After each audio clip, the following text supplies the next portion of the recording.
Spirit Community, senang sekali berjumpa. Saat hari ini kita pastikan bahwa saat ini kita boleh senantiasa dekat sama Tuhan dan Dia selalu beserta dengan kita.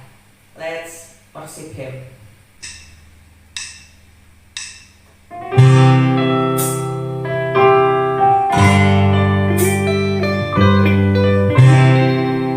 Ku tak dapat bersyarat.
tua yang semakin gelap ini, dan dengan berbagai banyak tantangan dalam kehidupan ini, kami mau terus mengandalkan Tuhan.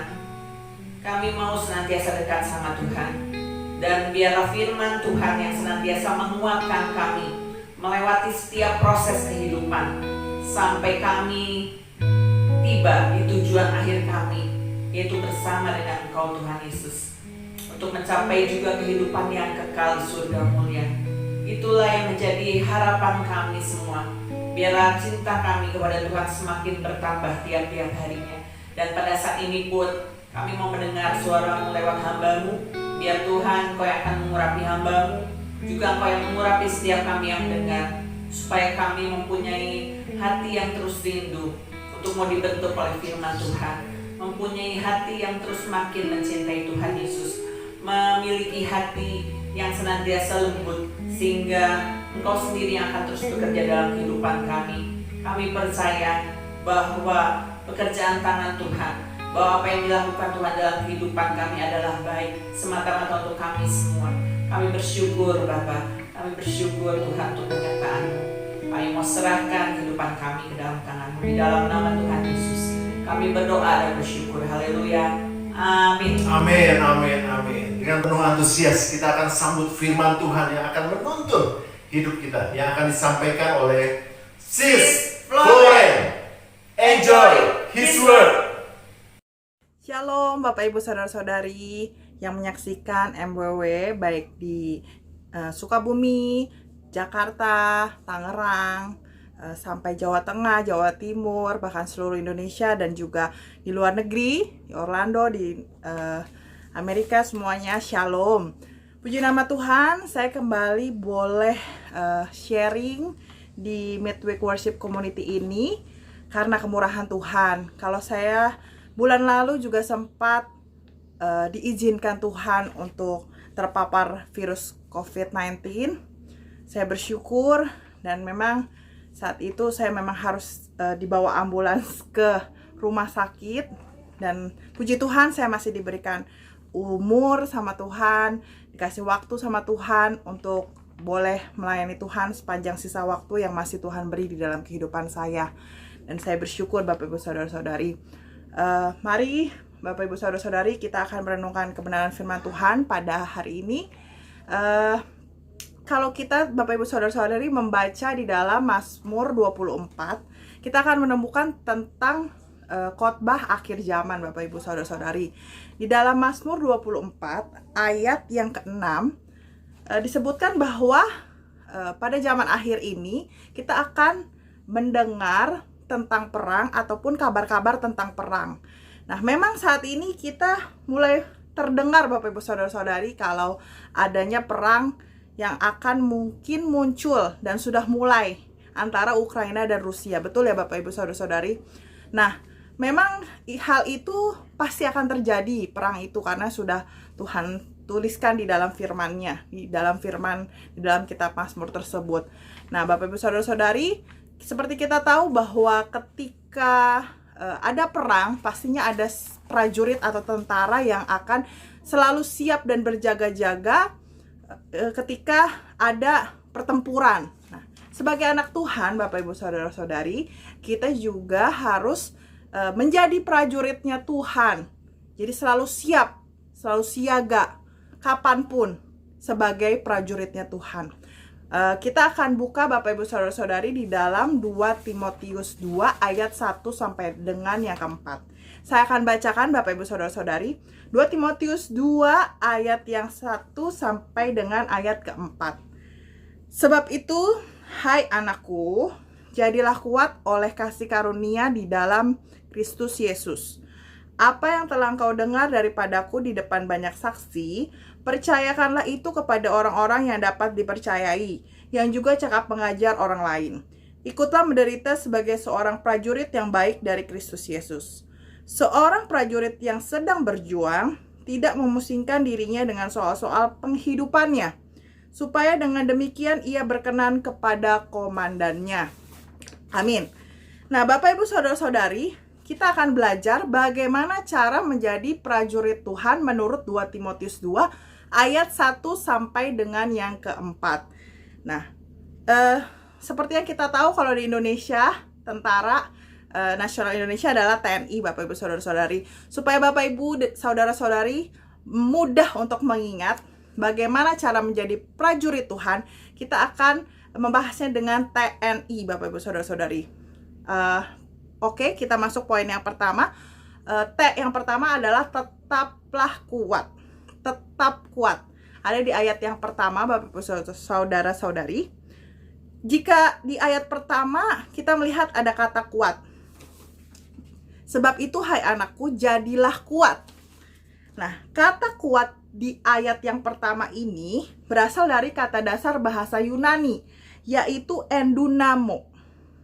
Endunamo. Artinya apa, Bapak Ibu Saudara-saudari? Artinya adalah menjadi semakin kuat dalam hal moral dan religius. Jadi saat ini kondisinya kita sudah kuat. Lalu endunamo itu berarti dengan adanya kuat, namun kita menjadi semakin kuat atau lebih kuat. Nah, kenapa sih Bapak Ibu Saudara-saudari? Sebagai prajurit Tuhan kita itu perlu kuat. Karena kita tahu dan harus menyadari bahwa sebagai manusia kita ini lemah. Jadi memang kita ini lemah dari berbagai hal. Dengan adanya kedagingan kita, dengan adanya iblis yang menggoda kita, Bapak Ibu Saudara-saudari. Seperti yang kita ketahui bersama bahwa iblis itu selalu menggoda manusia dengan beberapa hal.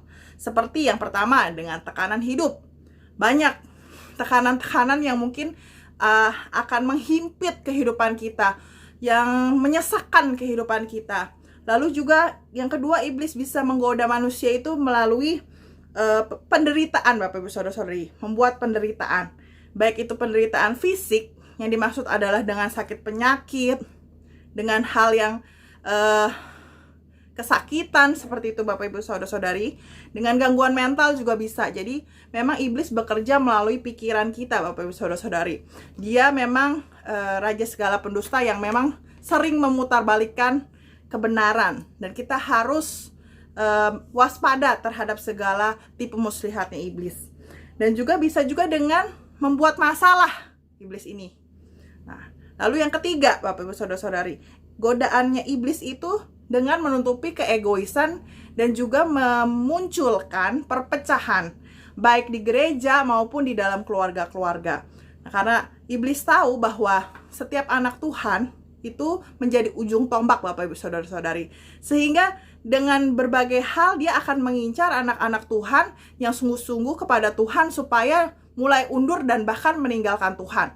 Atau bahkan juga marah dengan Tuhan dengan adanya penderitaan, dengan adanya tantangan hidup, dengan adanya permasalahan yang terjadi di dalam setiap kehidupan umat manusia. Lalu godaan iblis juga bisa melalui kehidupan yang tidak bermoral atau ketidaksusilaan, Bapak Ibu Saudara-saudari. Nah, kenapa iblis ini melakukan semuanya itu, Bapak Ibu, dengan gencar? Ya karena iblis ini tahu bahwa waktunya ini sudah tidak akan lama lagi. Kita waktu untuk Tuhan Yesus datang yang kedua kali ini memang sudah dekat, bahkan sangat dekat, Bapak Ibu Saudara-saudari. Sehingga gimana caranya dia tidak mau dihukum sendirian. Dia akan menggoda manusia supaya bisa sama-sama dihukum. Nah, lalu bagaimana caranya, Bapak Ibu Saudara-saudari, supaya kita itu bisa melawan setiap tipu muslihat iblis? Yaitu dengan menggunakan selengkap senjata Allah. Ada di dalam Efesus 6 ayat 14 sampai yang ke-18. Apa itu selengkap senjata Allah? Yang pertama, berikat pinggangkan kebenaran. Yang kedua, berbaju zirahkan keadilan. Yang ketiga, berkasutkan kerelaan untuk memberitakan Injil. Yang keempat, perisai iman. Perisai iman ini dapat memadamkan semua panah api dari si jahat. Jadi memang iman itu harus kita gunakan sebagai perisai yang dapat menghalaukan setiap panah jahat dari si iblis, Bapak Ibu Saudara-saudari. Lalu yang kelima adalah ketopong keselamatan. Dan yang terakhir adalah pedang roh yang adalah firman Tuhan. Nah, Bapak Ibu Saudara-saudari, gimana sih caranya supaya kita bisa mendapatkan selengkap senjata arah. Sebagai anak-anak Tuhan, Tuhan pasti akan memperlengkapi kita dengan selengkap senjata Allah. Namun, kadang-kadang hubungan kita, intimasi kita dengan Tuhan, itu yang membuat kita kadang-kadang lupa bahwa kita diberikan kuasa ataupun senjata dari Allah untuk mengalahkan setiap godaan dari iblis. Nah, jadi kita memang harus setiap hari menjelang akhir zaman ini, di zaman akhir ini Bapak Ibu Saudara-saudari, untuk kita boleh terus menambah waktu kita dengan Tuhan. Tadi kan dibilang semakin kuat. Kalau Bapak Ibu saat ini sudah kuat, puji Tuhan, bersyukur Bapak Ibu Saudara-saudari. Kalau Bapak Ibu mengutamakan Tuhan lebih daripada yang lain, itu bagus. Namun Bapak Ibu Saudara-saudari, mari kita lebih lagi meningkatkan waktu untuk Tuhan. Kalau Bapak Ibu sudah setiap hari boleh berdoa, boleh ditambah jamnya Bapak Ibu Saudara-saudari. Misalnya Bapak Ibu berdoa 1 jam, boleh ditambah menjadi 2 jam. Ataupun berdoa 1 hari 1 kali, kita bisa menambah jam waktu doa kita menjadi 2 kali atau 3 kali. Seperti Daniel Bapak Ibu Saudara-saudari, yang boleh berdoa 3 kali. Dia masuk ke atap atas untuk berdoa dan bersujud kepada Allahnya. Lalu kalau misalnya kita sudah setiap hari membaca firman Tuhan, misal sudah 2 pasal, boleh dinaikkan menjadi 4 pasal. Lalu yang sudah 4 pasal, boleh dinaikkan lagi menjadi 5 pasal. Hal ini bisa memperkuat Bapak Ibu Saudara-saudari menjadi kuat, semakin kuat di dalam Tuhan, sebagai prajuritnya Tuhan. Amin. Saya mau memberikan kesaksian Bapak Ibu Saudara-saudari, ada ilustrasi. Jadi gini, saya punya teman. Nah, teman ini mempunyai adik. Adiknya teman saya ini, dia belakangan ini tuh seperti sering diganggu atau sering terkena musibah Bapak Ibu Saudara-saudari. Memang dia punya banyak, maksudnya diberkati Tuhan melalui pekerjaannya, tapi dia mulai undur daripada Tuhan. Dia mungkin secara tidak sadar mengandalkan kekuatannya sendiri. Jadi mungkin dia sudah, udahlah, Tuhan ya udah ada Tuhan, cuman ya gitu kan Bapak Ibu Saudara-saudari. Dan memang Tuhan mengasihi setiap anak-anaknya, dan iblis juga tahu gitu loh, maksudnya dia sedang mulai melemah. Jadi mulai diganggu, seperti kakinya itu kesiram air panas, benar-benar kesiram Bapak Ibu Saudara-saudari. Itu kan sesuatu yang memang kalau memang kita tidak berada di dalam perlindungan Tuhan, ya mungkin akan terjadi banyak permasalahan seperti itu Bapak Ibu Saudara-saudari. Dan juga setelah itu pas lagi dia duduk, tiba-tiba kursinya patah Bapak Ibu Saudara-saudari. Dan juga dia diganggu, maksudnya banyak hal. Tiba-tiba di rumahnya itu kompornya hampir meledak. Jadi memang iblis itu sangat pintar dan licik Bapak Ibu Saudara-saudari. Kita harus memang selalu waspada. Seperti tentara itu, seperti prajurit, selalu waspada jika ada musuh yang mulai menyerang. Nah, seperti itu. Jadi memang kita harus waspada. Nggak apa-apalah, nggak akan terjadi sesuatu. Betul, kalau kita dekat dengan Tuhan, kita menjadi biji kesayangannya Tuhan, biji mata kesayangannya Tuhan, pasti Tuhan akan memprotek setiap kehidupan kita. Amin Bapak Ibu Saudara-saudari. Oke, kita masuk poin yang kedua Bapak Ibu Saudara-saudari. Nah, tadi kan T, yang sekarang adalah N. N itu adalah nikmati penderitaan. Ada di dalam ayat yang kedua, Bapak Ibu Saudara-saudari. Nah, hidup sebagai anak-anak Allah, seperti yang kita tahu Bapak Ibu, bukan gampang, bukan tanpa masalah dan penderitaan. Seperti yang difirmankan di dalam firman Tuhan, bahwa ikut Tuhan itu harus ikut menderita, pikul salib, sangkal diri, dan mengikut aku. Nah, begitu juga dalam setiap proses kehidupan kita Bapak Ibu, pasti akan ada yang namanya pergumulan, akan ada yang namanya permasalahan, akan ada tantangan hidup Bapak Ibu Saudara-saudari. Nah, seperti ya tadi yang saya bilang, melalui sakit penyakit, melalui himpitan ekonomi, melalui gangguan mental, ataupun masalah-masalah hidup yang berbeda satu dengan yang lainnya, yang mungkin juga tidak bisa terucapkan dengan kata-kata, namun memang membuat kita merasa terhimpit sekali dengan semua masalah yang ada. Aduh, rasanya capek sekali, lelah sekali gitu kan. Nah, tapi Bapak Ibu Saudara-saudari, penderitaan yang saudara alami, yang Tuhan izinkan terjadi di dalam kehidupan kita ini, membuat kita itu semakin tahan uji. Dan kita bisa melihat dan mengenal Tuhan, mengenal Allah kita yang kita sembah melalui setiap penderitaan yang kita alami, Bapak Ibu Saudara-saudari. Jika Bapak Ibu hidup yang mulus-mulus aja, tidak mungkin kita bisa melihat dengan dan merasakan sendiri, Bapak Ibu Saudara-saudari, bahwa pemeliharaan Tuhan, perlindungan Tuhan, tuntunan tangan Tuhan yang selalu ada bagi setiap kita, yang selalu mencukupkan setiap kebutuhan kita, Bapak Ibu, yang tidak bisa masuk dengan akal logika kita, Bapak Ibu Saudara-saudari. Jadi Bapak Ibu Saudara-saudari, dengan setiap hal, penderitaan apapun yang mungkin saat ini Bapak Ibu nggak bisa ucapkan, hanya bisa dengan doa. Mari Bapak Ibu nggak perlu tawar hati, nggak perlu bosan, dan nggak perlu kenapa ya Tuhan belum menjawab doaku. Teruslah Bapak Ibu Saudara-saudari untuk terus berjuang dan menikmati setiap proses Tuhan, karena proses dari Tuhan itu adalah proses yang terbaik, Bapak Ibu Saudara-saudari. Dan percayalah, Tuhan tidak akan pernah tinggal diam bagi setiap kita, anak-anak yang selalu berseru kepada Tuhan.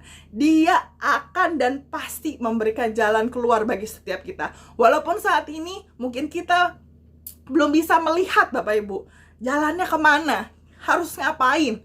Tapi tangan Tuhan selalu ada, dan pasti Dia akan memberikan kemenangan bagi setiap kita anak-anak Tuhan yang bersandar dan mengandalkan Tuhan. Amin Bapak Ibu. Haleluya. Oke, poin yang ketiga adalah I. I itu iman dengan penuh perjuangan. Itu ada di dalam ayat yang keempat, Bapak Ibu Saudara-saudari. Nah, di ayat yang keempat disebutkan ada seorang prajurit yang sedang berjuang tidak memusingkan dirinya dengan soal-soal penghidupannya. Nah, kata berjuang yang di dalam ayat 4 ini, Bapak Ibu Saudara-saudari, berasal dari kata bahasa Yunani, yaitu stratego. Artinya apa? Jika saya teliti, artinya adalah berperang melawan iblis. Nah, kita harus sadar, Bapak Ibu Saudara-saudari, yang dimaksud di dalam ayat ini bukan tentang berperang melawan diri sendiri ataupun keinginan daging ataupun maksudnya orang lain, tetapi di sini yang kita lawan adalah iblis, pengertiannya seperti itu. Jadi ya memang seperti yang kita tahu, ada ayat yang menyebutkan bahwa di dalam Efesus 6 ayat 12 kita harus sadar bahwa perjuangan kita bukan melawan darah dan daging, tetapi melawan pemerintah-pemerintah, penguasa-penguasa, penghulu-penghulu dunia yang gelap, dan melawan roh-roh jahat di udara, Bapak Ibu Saudara-saudari. Nah, memang tadi sudah kita bahas ya di atas bahwa memang kita perlu selalu waspada, dan kita harus selalu menggunakan selengkap senjata Allah. Karena roh yang ada di dalam kita lebih besar kuasanya daripada roh yang ada di dalam dunia ini. Karena kita memiliki roh yang luar biasa, Roh Kudus yang selalu menolong dan melindungi setiap kita. Tapi jangan sampai lemah, Bapak Ibu Saudara-saudari. Iman kita harus lebih ditambah kepada Tuhan. Lalu bagaimana, Bapak Ibu Saudara-saudari, supaya kita ini tidak takut dan gelisah? Karena memang banyak hal, Bapak Ibu Saudara-saudari, yang mungkin akan diserang, maksudnya dari segala hal, dicoba, diganggu, supaya kita semakin jauh dan undur daripada Tuhan. Dan dengan masalah tadi, dengan adanya sekarang pandemi, mungkin juga dengan ekonomi yang semakin ombang-ambing, Bapak Ibu, gak jelas kemana gimana nasib selanjutnya, Bapak Ibu Saudara-saudari. Mungkin juga yang akan ada perang, dan juga mungkin nantinya ada kelaparan dan lain sebagainya. Tenang Bapak Ibu Saudara-saudari, sebagai anak-anak Tuhan kita tidak usah takut dan gelisah. Gimana caranya supaya ya sebagai manusia pasti ya Bapak Ibu Saudara-saudari ada rasa cemas. Duh gimana nih gitu kan. Cuman kita harus ingat Bapak Ibu Saudara-saudari, kita tidak usah takut. Caranya gimana supaya kita tenang Bapak Ibu Saudara-saudari? Yang pertama itu kita harus fokuskan hati dan iman kita kepada Tuhan, bukan kepada dunia dan permasalahannya. Oke, nanti misalnya ada berita hari ini diluncurkan nuklir, misalnya, itu kan bahaya banget Bapak Ibu Saudara-saudari. Nah, tapi ketika hati kita fokus kepada Tuhan, iman kita fokus kepada Tuhan, yakinlah Bapak Ibu Saudara-saudari bahwa kita pasti Tuhan lindungi dengan caranya Tuhan. Jadi itu fokusnya kepada Tuhan. Oke lah, nanti akan ada hal-hal yang memang akan terjadi yang menakutkan, karena memang akan terjadi dan harus terjadi sesuai firman Tuhan yang akan digenapi Bapak Ibu Saudara-saudari. Lalu yang kedua adalah perkuat iman kita. Jadi iman kita ini harus dilatih terus. Jadi seperti contoh prajurit yang akan berperang, gak mungkin dia nggak latihan dulu kan Bapak Ibu Saudara-saudari. Maksudnya gak mungkin dia langsung tiba-tiba maju di medan perang, dia bisa mati konyol gitu kan. Nah sama juga Bapak Ibu Saudara-saudari, sebagai seorang prajurit atau tentara Tuhan, kita harus perkuat iman kita, supaya ketika ada segala sesuatu kita bisa gunakan perisai iman itu yang bisa memadamkan setiap panah api dari si jahat. Mari kita kuatkan iman kita. Kita latih iman kita Bapak Ibu Saudara-saudari. Jangan ada keraguan Bapak Ibu. Ketika Bapak Ibu masih ada 1% saja keraguan, berarti masih belum yakin sepenuhnya kepada Tuhan. Harus serahkan semuanya Bapak Ibu. Gak usah dipikir lagi, aduh gimana ya masa depan anak saya, aduh gimana ya masa depan orang tua saya, aduh gimana ya. Nah itu ketika masih ada pertanyaan-pertanyaan yang ada di dalam pikiran kita, berarti kita belum menyerahkan sepenuhnya kepada Tuhan. Haleluya. Dan yang terakhir Bapak Ibu Saudara-saudari, caranya supaya kita tidak gelisah dan takut kepada setiap hal yang akan terjadi di akhir zaman ini, yaitu dengan put your faith in action. Jadi taruh iman kita dalam tindakan Bapak Ibu. Jangan cuma ya saya percaya, lakukan. Kalau misalnya memang harus melakukan sesuatu yang belum bisa terlihat dengan mata kita secara jasmani, bertindaklah Bapak Ibu Saudara-saudari yang sesuai dengan firman Tuhan. Lakukanlah di dalam setiap tindakan iman kita kepada Tuhan.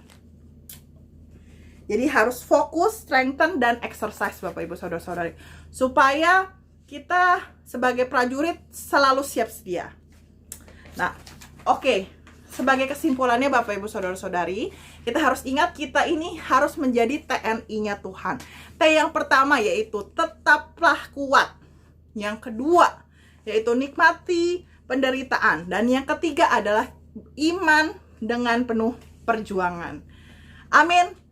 Mari kita bersatu di dalam doa, bersyukur untuk hari ini, untuk sharing, untuk kita boleh sama-sama belajar dari kebenaran firman Tuhan. Mari kita tunduk kepala, kita berdoa. Bapa di dalam kerajaan surga, kami mengucap syukur pada hari ini untuk kasih setia Tuhan, untuk kebaikan Tuhan, untuk cinta kasih-Mu yang tidak pernah berhenti di dalam kehidupan kami.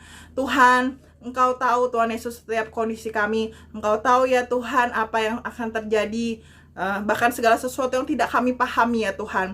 Engkau mengetahui segala sesuatu yang bahkan tersembunyi yang tidak bisa kami ucapkan kepada orang lain ya Tuhan.